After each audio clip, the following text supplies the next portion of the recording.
Alright guys, what's up? I'm here with John from Team Style again. Last month I should say, around the 27th of January, our premiere episode of Unfiltered SNS came out. A show where two teams, basically three people, we're just having fun, we're talking, we had a good discussion about Until Dawn. The theme was horror sci-fi because David is the president of the horror sci-fi club. Not David, me, I'm the president. David, oh. It's okay. But David loves horror too. David loves horror too. But John's the president of the Let's make America scare again. No. Yes. At Suffolk County Community College, and today we're giving an in-depth review of Until Dawn. Full spoilers. Video game reviews will be on this channel. Every video with him in it will have his channel. Movie reviews will be on his channel. For example, if The Avengers is coming out in May, which it is, that will be the month that we talk about how he likes or dislikes the Marvel franchise. Probably likes it on this channel, and his actual movie review on his, right? Yes. So with that, Until Dawn, it's a game that he played and he enjoyed it, but instead of going to the big parts, I'm just going to go to a few of the points leading up in the story in order. It will be about 2 or 3 minutes. It's an exclusive to this channel. So you open the game, chapter 1 you mentioned with David was slow, but it was character building. It was, yeah, because that's how most horror films are. They start slow, then they build their way up to focus on the characters, again, then get on with the story, then they have like a background about like what is going on here, why you not should be out here, and that like, leads all into a disaster in the end. Right, the setting, the graphics, what did you think? I think they were like, it was like, the way I described like the way this game was, like the style of like Polar Express meets a little bit of like Evil Dead, Texas Chainsaw, and Saw a little bit.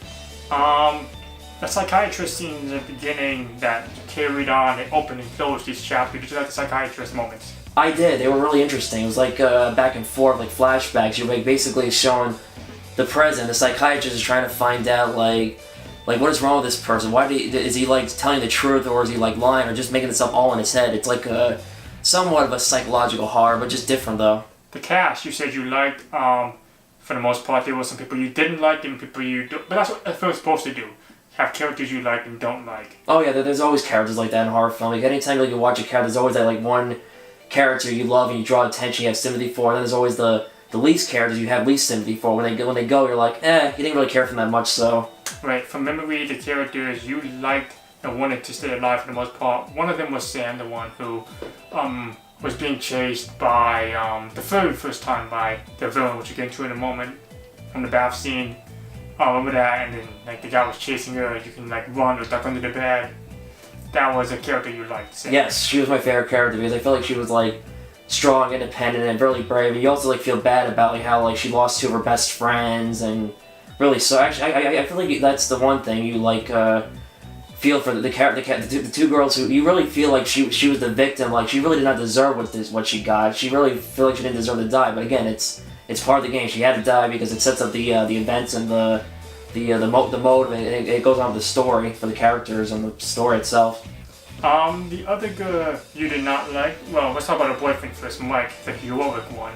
We'll get to who died at the end, but he's still alive to the final chapter of the story in the house. That's all we'll see at the moment. But Mike, the guy with the gun after his girlfriend got snapped out of the window of the cabin house, did you like Mike?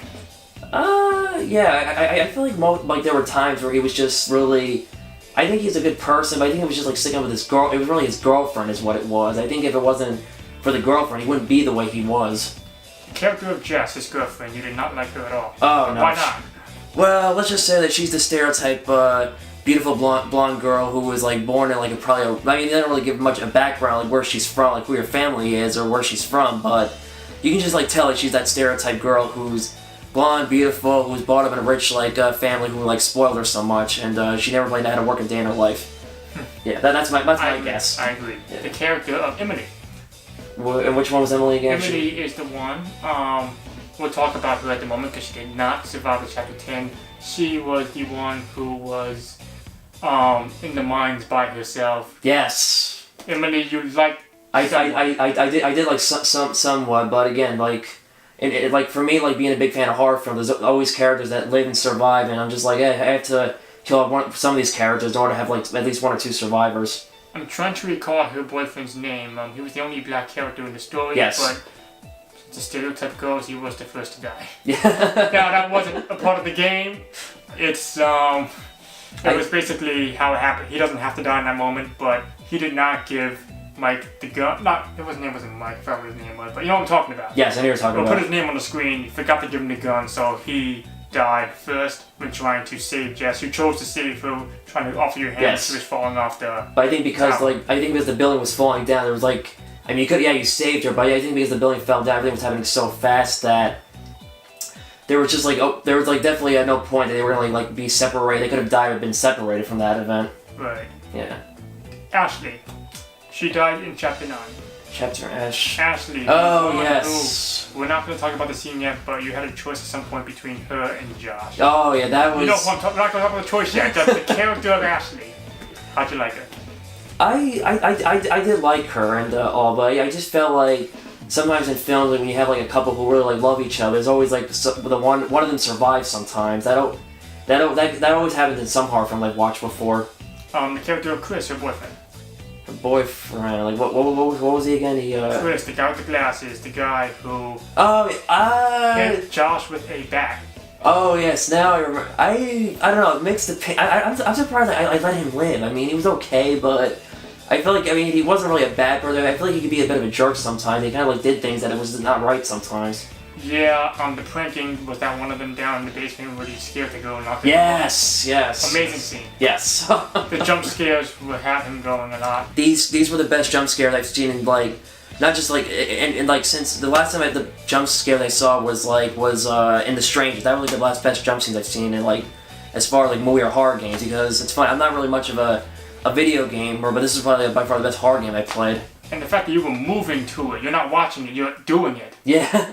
It was basically that was basically being the director and being my own, creating my own vision of a horror film. You give an interesting philosophy on the guy who comes in at chapter 8 or 7 around there and with the flamethrower guy, and he explains what's happening with the Wendigo. He comes into the house and he tells everyone. What did you make of that character? What did you say? That he's the guy who always knows what's going on. Yes, because in a horror film, there's always that one character a Van Helsing or Dr. Loomis from the Halloween movies where he's the one, he's the key that knows the background about this environment, this person, about why this is happening. And he's trying to prevent people from dying. He's trying to prevent it from something bad happening. And last but not least, before we get into the actual choices and biggest moments of the game, the character of Josh. From the beginning, you did not suspect him as a... No, I didn't see that. I was shocked. What? It was the M. Night Shyamalan twist. Did you care for Josh before you knew what happened? Before you knew who was behind everything? I don't know. In some ways, I found another person found to be a jerk at times and stuff, but at the same time, I didn't see it coming. It was wow. You had some compassion considering it was his sisters who died? A little bit, but I mean, he's not. But I did believe that he was not the reason. Why? What was her name? Who? The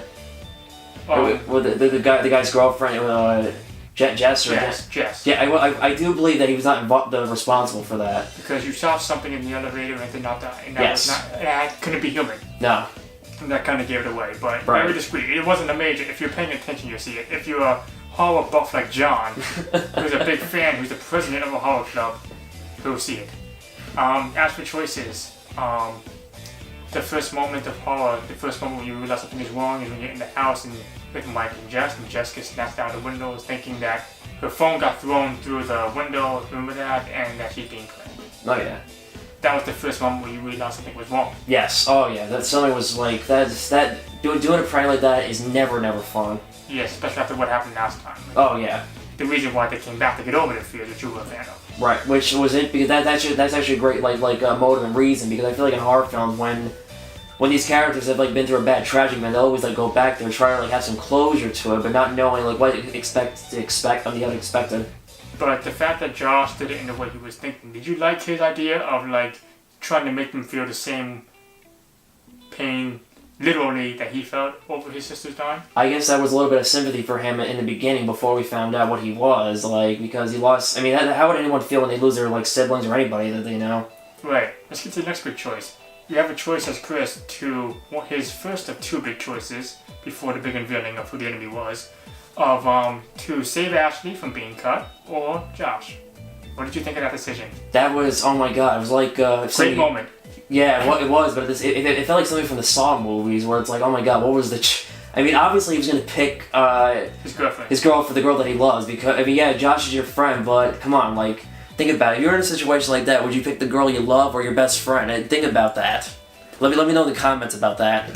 And the other funny thing was, before we talk about the big villain unveiling, what did you think of the villain, the masked man, before he was unveiled to be Josh? Which was again The guy with the mask who was chasing around Sam around the house. The big guy who knocked out Chris. Oh yeah. What did you think of the villain before you found out who it was?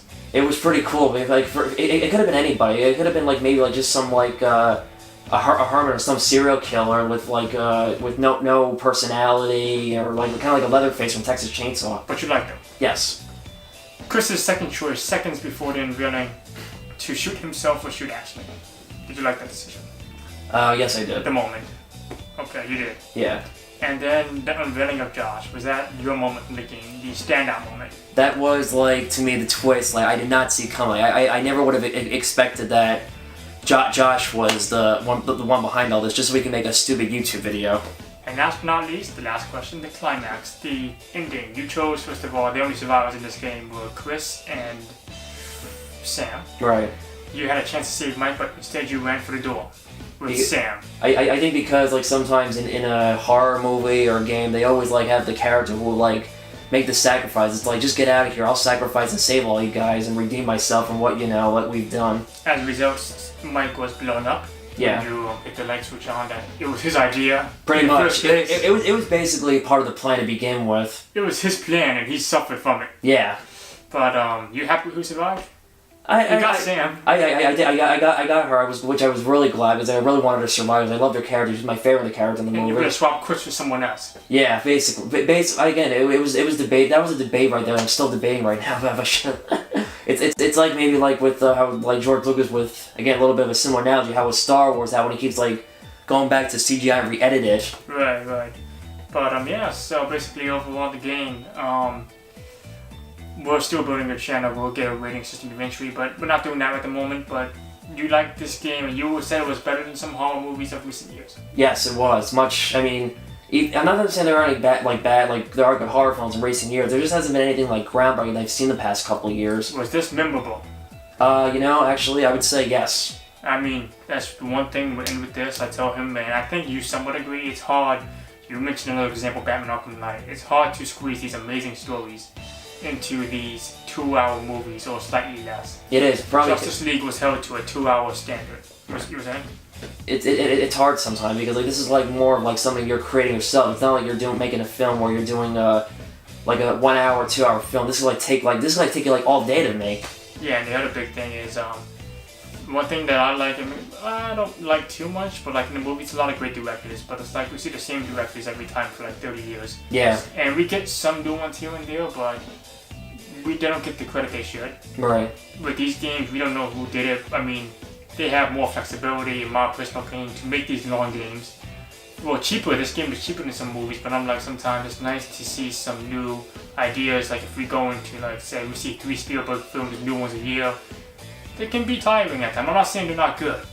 Hey, you were saying about Spielberg? Like some of them are good, some of them are but like it's nice to see new ideas. I feel like sometimes, as my dad says about some of the Marvel films, some of them, not the better ones, but some of them will have like the same, Yeah, the same format. We keep going back to watch them because like we love these characters, we have a connection with them, we feel like they're like one big family. And like we give them a bias. Like for example, on this The Last Jedi, I thought was an okay, slightly above average movie, in my opinion. Right. People in the reviews before I read it said the best since The Empire Strikes Back, which I disagree on. Right, I disagree too. I mean, not that it wasn't terrible, it just wasn't the best Star. It had some like good things and bad things. It had its pros and cons. But I'm like I said, this was a movie. If this was not Star Wars, if this was named Valerian, which you've probably heard of, would we be giving it more criticism than we would, simply because of the fact that it was not named Star Wars? I don't think I've never even seen Valerian, I don't think. It's a space movie, but like, if this were not Star Wars, would we be more harsh on this movie? Or are we letting our biases of wanting to love the franchise and the characters get in the way of that? Probably. Maybe, to some degree. But then at the time, with a game like this, there was no biases. You didn't know a thing going in. No, I didn't. And yet it sucked you in. Yes, it did. I think this is the first time I was like, really sucked into a video game since high school. Yeah. It's an excuse to be sure to check out his channel, which name's still pending, but yeah, it'll be in the description. check it out. It's pretty cool. See you guys later.